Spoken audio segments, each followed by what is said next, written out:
Hi,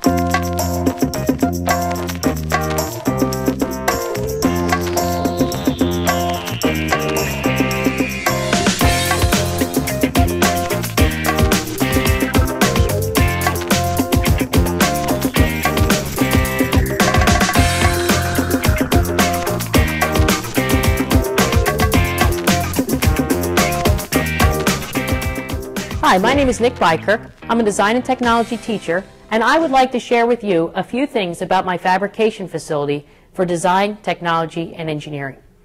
Upon entering the Fabrication Lab, there is a certain routine that needs to be established with students. In the case of this Fabrication Lab, as the students enter the room, they first deposit all of their belongings into the cubbies at the top of the stairs. They then walk down the stairs right here and proceed to the safety glasses cabinet across the room to grab a pair of protective eyewear. Once they've done that, they then sit at the benches and wait for instruction.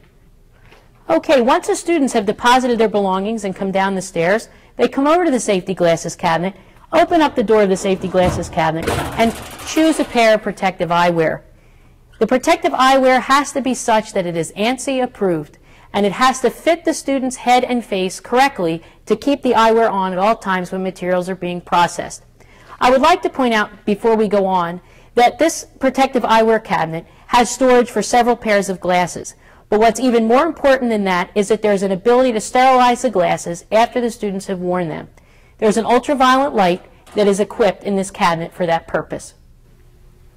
You'll notice that I'm holding a pair of ANSI-approved safety glasses.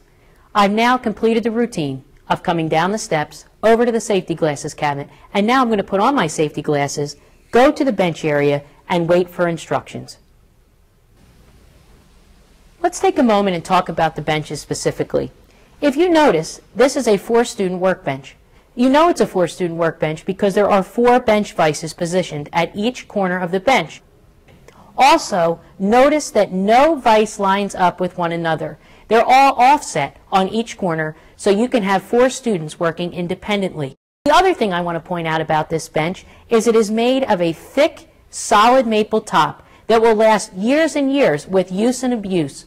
In the school shop setting such as this, these benches are used as much as any other tool, and they will have to withstand a serious amount of abuse. The other thing that needs to be considered when choosing a bench for your students is the availability of storage underneath the bench. Well, in my liking, I prefer that the bench have 2 double doors underneath and shelves inside. This cabinet is specifically used for 1 class period each day.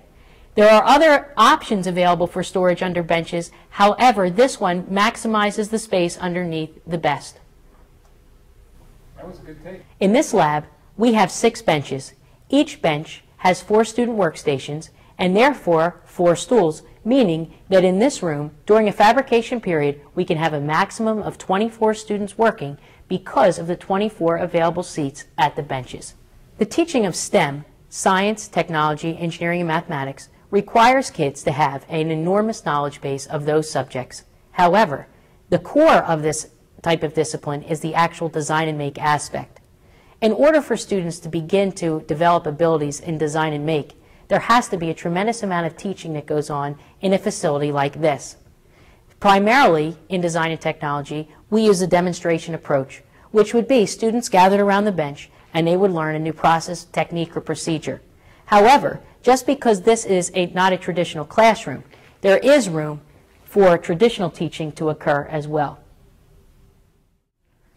The study of STEM in school requires a facility that can support both traditional hand tool work as well as portable and stationary power equipment. Let's take a minute now and look at some basic hand tools that every STEM fabrication facility should include. You'll notice with this cabinet, this is the hand tool cabinet that we use in this fabrication facility. Every single tool that is in this cabinet has a specific place. The reason that they have a specific place is so me, as the instructor, can immediately look into the cabinet and see if something is missing, such as at cleanup time. On this door, you see that there are a number of different types of squares used for layout work, as well as bench rulers and a level to be sure things are level and plumb. The majority of the tools in this cabinet are separating tools. That means they remove chips as they're being used. If you look over here, there are various types of hand saws, each for a specific purpose. These saws in this rack are both cross-cutting and rip saws. Over here, we have back saws, also used for basic cross-cutting, coping saws for doing fine and curved types of cuts, and if you look here at the top, we have hack saws for doing some basic metal work. Also in the cabinet, there are files and rasps, as well as file cards, which are used to clean the files after they've been used. Files can be considered both a shaping and separating tool, and are necessary for doing basic fabrication techniques on a variety of both woods and plastics materials.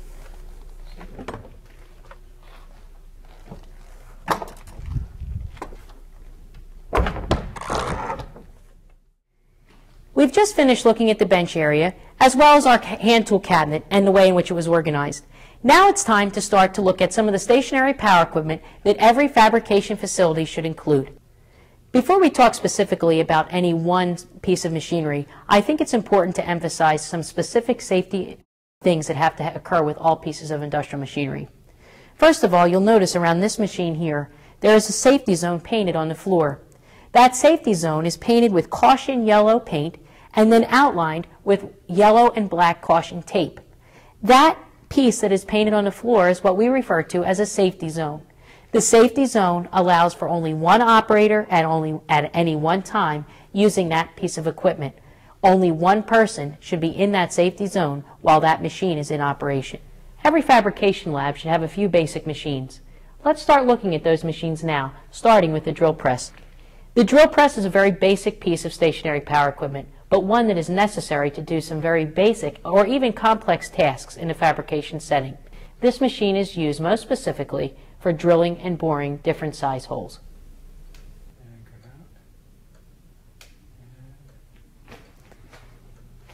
The next two pieces of equipment are the bandsaw and the scroll saw that every general fabrication lab should include.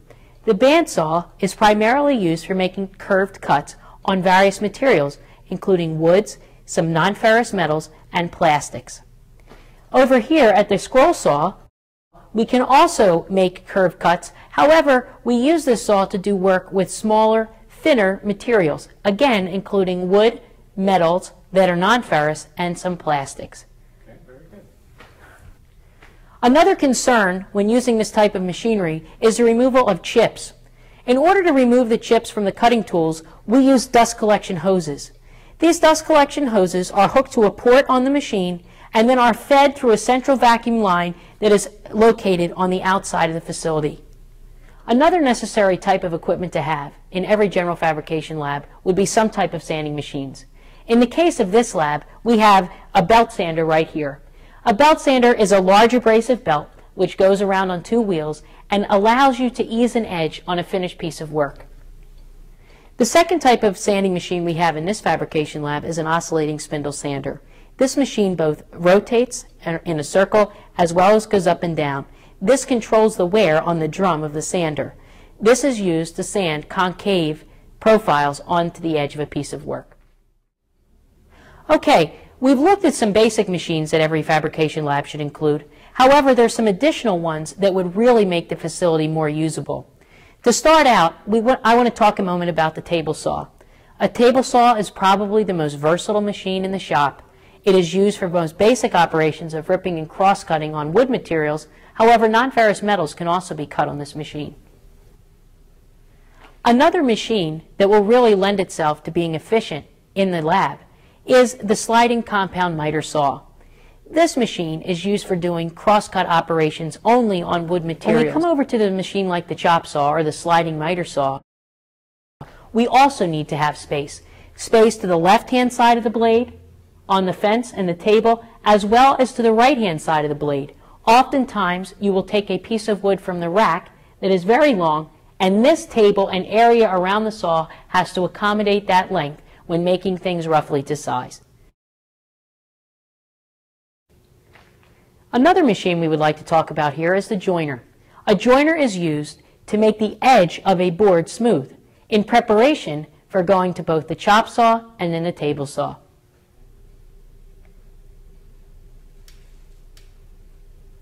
There are many different power requirements that are necessary to understand in a fabrication type of facility. Many of the machines run at different voltages and different amps. So it's therefore important to have an understanding of where the power is coming to each piece of equipment.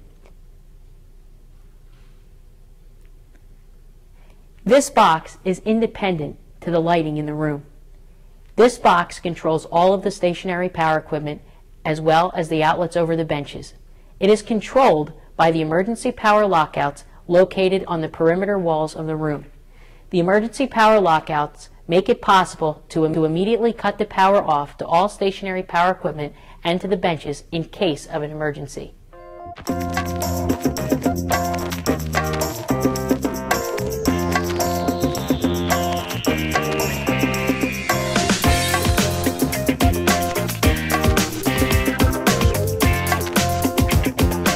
The teaching of STEM, science, technology, engineering, mathematics, requires various skills.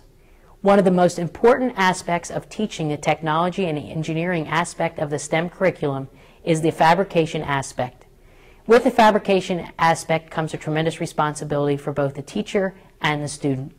Please keep in mind some very simple things when it comes to maintaining and monitoring student safety while in the fabrication lab. The most simple and basic rule of all fabrication activities requires the students as well as the instructor to at all times wear ANSI-approved safety glasses. There should be sufficient supplied first aid kit somewhere in the room just in case an accident occurs. Machines are equipped with safety guards. The safety guards are designed by the manufacturer to protect the user, in this case the student. Do not remove any guards at any time because it will compromise the safety of the students and bring undue liability to you as their instructor. I hope that today's information has helped you in planning your fabrication facility to deliver a STEM curriculum at your school.